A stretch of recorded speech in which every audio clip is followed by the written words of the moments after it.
It's time for Cutting Edge Consciousness with Freeman Michaels and Barnet Bain. Thought-provoking discussions and bold ideas from the edge of possibility.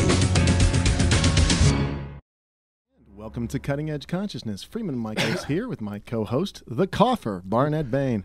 I love how you save. I save that till I'm live, till I'm on air. I like everybody in the car. Like to share. I like everybody that's dozing off in their cars. I like them to just sit up and get alerts. So get with it with Freeman Michaels and Barnet Bain. Good morning, everyone. It's good to be here with you. Oh, it's great to be here.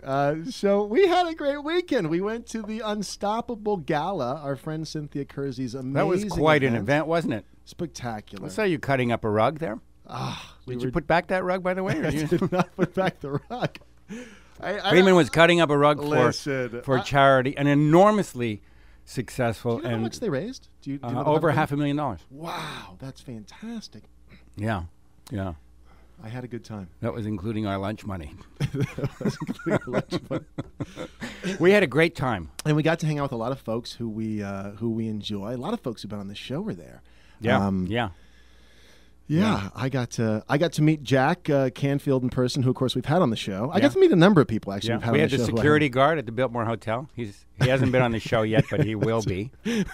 We have him booked. He's a big consciousness guy. He is. Well, he is now after that event. After that event, anyone who was at that event just downloaded a bunch of really amazing stuff. I want to tell you actually about my conversation with Jack because it's funny. You'll appreciate this. Yeah, I was very aware of the part of me that wanted to impress him. I mean, I was very aware because, I look up to Jack, and we've had him on the show, and, I just wanted to make a connection on one level. I mean, on another level. Jack would say he was trying to impress you. He'd be the first one to say that. That's hysterical. That's very funny. Maybe not. I don't know.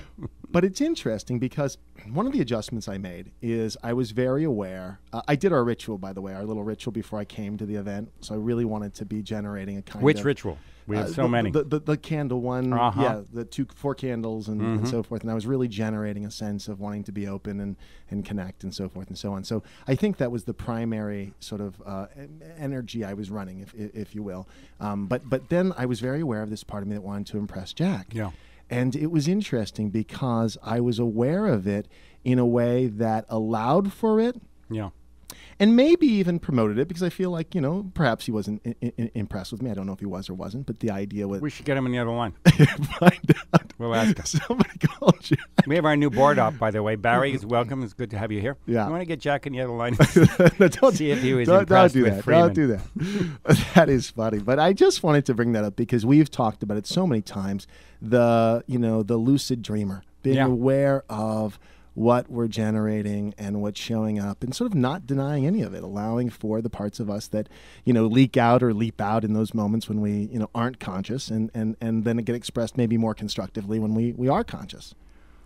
Yeah, this awareness, this kind of awareness of our multidimensionality, I find increasingly that I don't know whether I've had a conversation or a thought or I've made a plan, or I'm working on a project, and whether it's happened in the day-to-day outer world of my reality, or whether it's something that I've had in various other states of being sleep states. And I never know. I'm constantly saying to Sandy, did we discuss this here at the outer kitchen table or the inner kitchen? Or the inner kitchen table?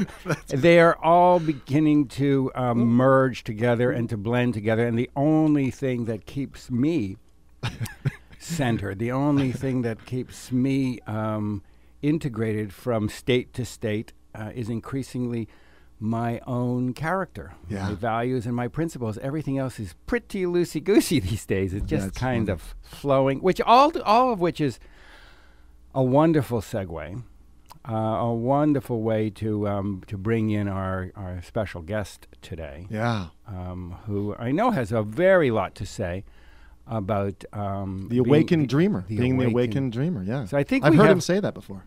So we should awaken him. He's probably fallen asleep by now, waiting for us. We have with us today my friend Arjuna Ardagh, who is an awakening coach. Oh, right, awakening coach. Yes, he's also a very distinguished writer. I can attest to that, and teacher and public speaker. the author of 7 fine books, a bestseller, including The Translucent Revolution. And his book, Leap Before You Look, is also a wonderful book. And he has another book, and he's going to kill me when he comes on here. He may not kill me, but he may have a little vibe, because I can't remember the name of the other book that I love so much. He'll tell us. He'll tell us that has all of these wonderful practices. He can't remember every movie you made. No, he can't. Well, I'm going to quiz him on that. So Arjuna is the founder of the Living Essence Foundation, based in Nevada City. I keep promising and threatening to go and visit him up there, and one day that is going to happen. But thank goodness he is down here today visiting with us. Arjuna, welcome.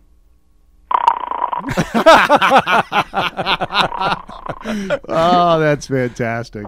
This is why we love Arjuna. Awaken, Arjuna, awaken, man. Somebody kick the awakened dreamer. Oh, did somebody say my name? It's so great to have you with us this morning. It is this morning, isn't it? I was lucidly dreaming there. Yes. That's great. How are you? But how do I know if you guys are actually figments of my dream, or if you're real? You don't. It doesn't make any difference. Both are true. Both are true. Yeah. The only thing you can know for sure is the love, and as long as we let that be the guide, it will inform every choice and every decision, and it makes the relationships matter. So I think I'm having a dream now that I'm being interviewed by John Lennon and Paul McCartney, and they're telling me that all I need is love. That's fantastic. That's a great image. That is a good image. I want to embody those guys. That's fantastic. You do embody those guys. Thank you. Which one you want to be? I don't know. I think, well... How do you say Paul is dead backwards? I don't know. Arjuna knows that. We lost him on that one. Wake up. Wake up, my friend.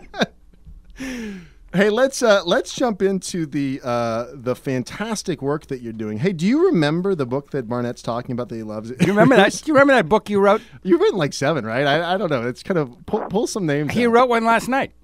That's right. Well, which book is it you're trying to remember? What's the gist of it? It's fabulous. There's one thing that we have pulled out, well, many, but one thing that we use here often on this show, and I want to credit you with that, and that is the "and so am I" addendum. Yes. Just like me. Just like me. Yes. Oh, so what book is that from? Well, that's actually appears in several books. That originally appeared in my novel, which is called The Last Laugh. Yep. Which is coming out again soon. It's being republished with Hay House soon. You sound like you're in the movie business. Coming out again, once again for the very first time. It's the remake, yeah. This time in 3D. It's the remake with this time with Leonardo DiCaprio. You and Barnett can have a conversation offline about getting that done. I could see a film like that. We have lots of great conversations offline. So this book is coming out next month from Hay House. This Not novel. next month, no, but it's coming out later. Later, we're just trying to push them in case anybody's listening down there. At a date to be announced. Mm-hmm. Mm-hmm. Yeah, that was The Last Laugh. That was the original place that Just Like Me appeared. But there's also another book you may be thinking of, which is called Leap Before You Look. That is it, and I love that book. Uh-huh. I love that book. It's very good. I love you loving that book. There's so much love here. There's a lot of love, because love. Should I start singing? Love is all you need. And then the paradox to that is, love is all you need, and it's not enough. Well, so Arjuna, go ahead. let's jump into. Let's leap in to what is exciting you the most right now. And if it's not exactly what we're expecting you to say, then we'll direct it to Awakening the Dreamer. No agenda here. What's exciting me so much right now is how unbelievably impressed I am with the two of you. I just wanted to let you know that, See, we didn't need Jack Canfield. Arjuna's doing it for us. Right. That's all I needed was a little petting today. I can't remember having been so impressed by anybody in decades. You're invited back, so you can come back as long as you like now. We're going to send a car for you all the way to Nevada City. Well, thank you for that. That's beautiful. Thank you for that. Awakening the Dreamer.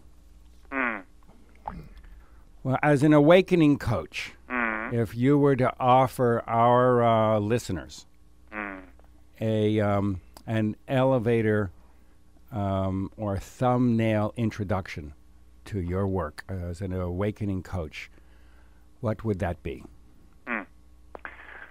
Well, you know, I think many people today, probably most people listening to this show, have had tastes of a dimension of ourselves which is free. It's a dimension of you and me and everybody we know, which has no limits, which has no boundaries, which was never born, which could never die, and it's actually not separate. So when you tap into that dimension of you, and I tap into that dimension of me, it's actually in that dimension. There's no separation. We are the same. And you could call that God, you know, you could call that awakening, you could call it consciousness. So more and more people today are actually having tastes of that, which, you know, it's happening under the radar. It's not made it onto the cover of Time magazine yet, but it's actually huge, big news. It's huge, big news. And I want to tell you why I think it's huge, big news. Because... Damn, I forgot. What was no?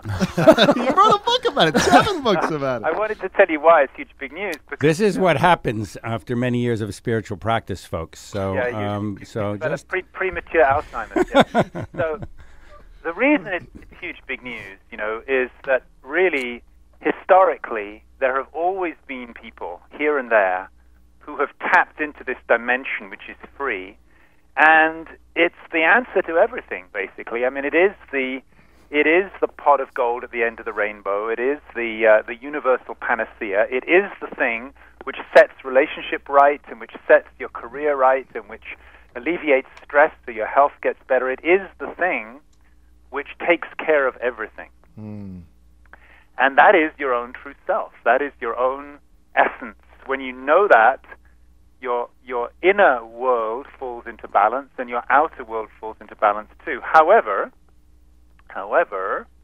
we also know, I think if we're honest, that although that thing, that no thing that you are, is actually the answer to everything, at the same time, there is an incredibly strong and really unpredictable addiction to getting caught up in the content of the dream, you know?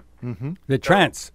Yeah. The trance. Rather like, you know, that you're watching television and you don't like the TV show, and you forget the fact that you have a remote control. You actually try and dialogue with the people in the TV show to try and change the outcome of the show, you know, forgetting that you've actually got a remote in your hand, which will actually also switch off the television if you need to, but you can certainly change channels.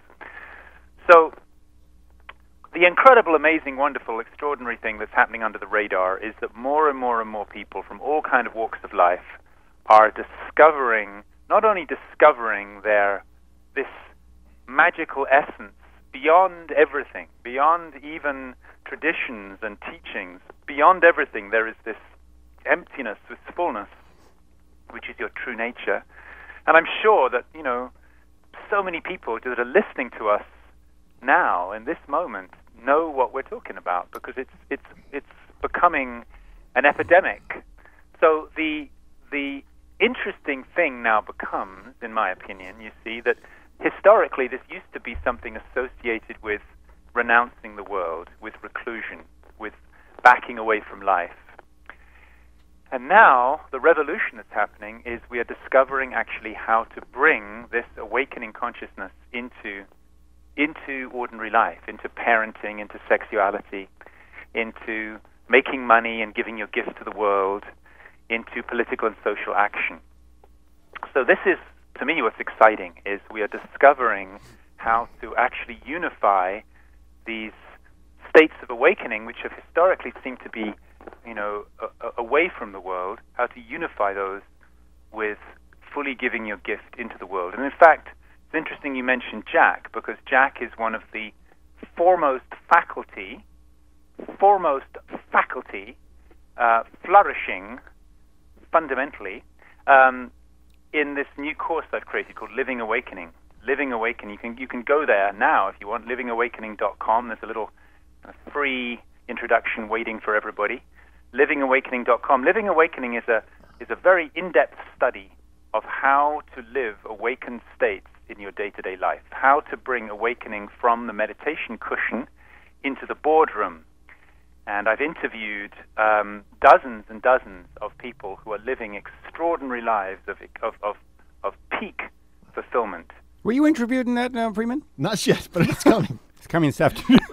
Let's do this. I want to. We have to take a quick break because we pay a couple bills. Yeah, we have to pay some bills. But let's come right back with this, because what I love about your work is that it's very practical. There are actually practices, tools, ways to help people make the shift. So we're going to take a quick break, and when we get back, we'll talk a bit more with Arjuna here on Cutting Edge Consciousness. Stay with us.